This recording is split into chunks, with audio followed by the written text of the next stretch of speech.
কুমারখালী পৌর শহরের ময়লা আবর্জনা পার্শ্ববর্তী ইউনিয়নের হাঁসদিয়া গ্রামের আবাসিক এলাকা ও ফসলি জমিতে ফেলার পরিকল্পনার প্রতিবাদে বিক্ষোভ ও মানববন্ধন করেছেন এলাকাবাসী। দুপুরে কুমারখালী উপজেলা নির্বাহী কর্মকর্তার কার্যালয়ের সামনে মানববন্ধনে অংশ নেয় যদুবয়রা ইউনিয়নের হাঁসদিয়া গ্রামের কৃষক, শ্রমিক, শিক্ষার্থী সহ সর্বস্তরের মানুষ।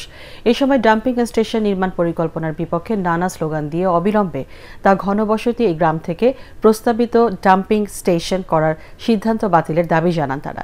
মানববন্ধন শেষে উপজেলা নির্বাহী কর্মকর্তা এস.এম. মিকাইল ইসলামের দপ্তরে স্মারকলিপি দেয়া হয়। তবে হাঁসদিয়া গ্রামের বিকল্প সরকারি কোনো জমিতে ডাম্পিং স্টেশন করার আশ্বাস দিয়েছে ইউএনও।